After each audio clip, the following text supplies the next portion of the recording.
Ramir Boulder po, naritong muli. Ito po ang mainit na balita. Update po tayo, no? Ah, ayon po kay Claire Castro, no? Ito ang sinabi ni Presidential Communication Office PCO Undersecretary Attorney Claire Castro hinggil sa mga usap-usapan ng di umano'y posibleng impeachment laban kay Pangulong Ferdinand Marcos Jr.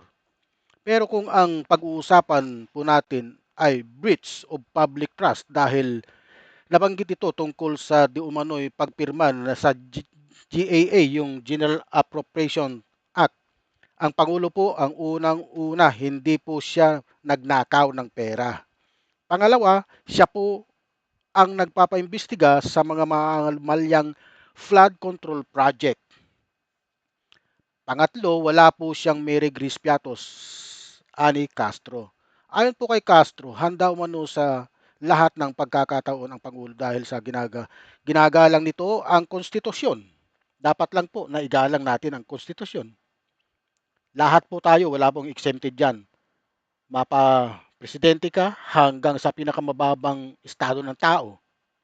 Ang Pangulo ay handa naman po sa lahat ng pagkakataon dahil siya po ay gumagalang sa konstitusyon, gumagalang po siya sa proseso.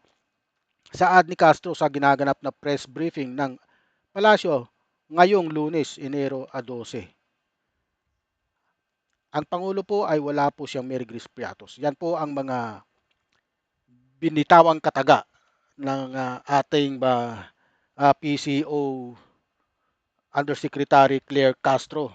Ano po? Hmm? Ang pahayag po ni Yusek Claire Castro ay hindi lamang isang simpleng pagtanggi sa independence impeachment. Ito ay isang estratehikong pagdistansya ng Malacanang mula sa kontrobersyang bumabalot sa Office of the Vice President. Tungkol po ito sa Vice Presidente. Kasi po ang mga gustong mag-endorso ng impeachment laban po kay Pangulong BBM ay ang mga kaalyado ng BP upang unahan ang impeachment case niya. Ano? Oh. Pero sa palagay ko hindi po ito uusad kasi pinopolitika po eh. Hindi kagaya kay Sara Duterte ay talagang napakarami na nasa dininig na po yan ng Quadcom nung nakalipas pang taon na pilit na hindi sinasagot ni Sara Duterte, no? The moral ground, may moral ground po ito. Play sa pagbanggit sa Mary Grace Piatos na simbolo ng questionableng paggastos ng confidential fund. Nilinaw ang mensahe, hindi kami pareho. Ginagamit ng administrasyon ang issue ng transparency para ipakita na ang breach of public trust ay hindi akma sa Pangulo kundi sa iba. Deflection and accountability. Ang panggamit sa issue ng flood control investigation ay isang paraan para ipakita na ang Pangulo ay proactive laban sa korupsyon sa halip na maging biktima ng investigasyon. Siya ay nagpapasimuno nito. Huh?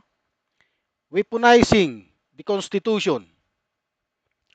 Ang pagsasabing handa sa lahat ng pagkakataon dahil sa gumagalang sa konstitusyon ay isang hamon sa mga kritiko. Ano? Pinapalabas ng Palacios na matibay ang kanilang legal na pundasyon at anumang pagtatangka ng impeachment ay itinuturing na politically motivated lamang at walang matibay na basihan. Ano nga ba ang matibay na basihan para ipa-impeach? No? Ipa-impeach ang ating Pangulong BBM. So nakikita ko po para sa aking opinion, nakikita ko talaga po ito politika. Ano? Napakalinaw po. Sa madaling salita, ang statement na ito ay pagpapakita ng puwersa. Isang deklarasyon na ang unity ay tuluyan ng nauwi sa pagbabakuran ng kanya-kanyang interest. Kung saan ang Malacanang ay handang itapon ang sinumang maging pabigat sa kanilang imahe. Yun po ang malinaw na nakikita. Kung sino ang magiging pabigat, abay bitiwan mo na. Bakit mo pa isasama? Di ba?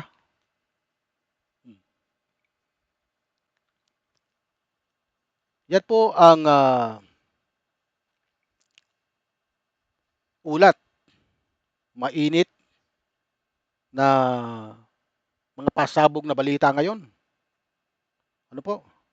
Gusto nilang i-impeach ang President Marcos Jr.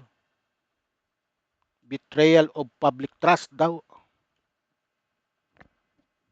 Marami po ang nagsasabing mga expert na ito'y hindi uusad sapagkat politically motivated. Ano?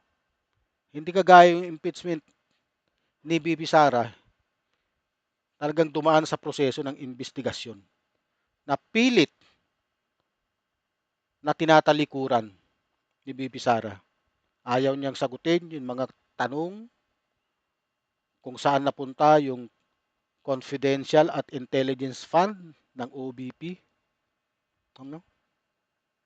Doon na lang doon mo malalaman. Yung mga fictitious na tumanggap, yung mga recipient na fictitious, na kagaya nga ni Mary Grace Piatos, nila Jay Camote, mayroon pa, marami yun. Puro fictitious na hindi nakarehistro sa PSA, sa Philippine Statistic Authority. Doon po dapat lahat ng recipients, dapat po totoo. Wala pong alias, wala pong bugos. Ano? Okay. Huwag niyo pong kalimutan paki-like, share, subscribe and share ang aking YouTube channel, Ramir Boulder.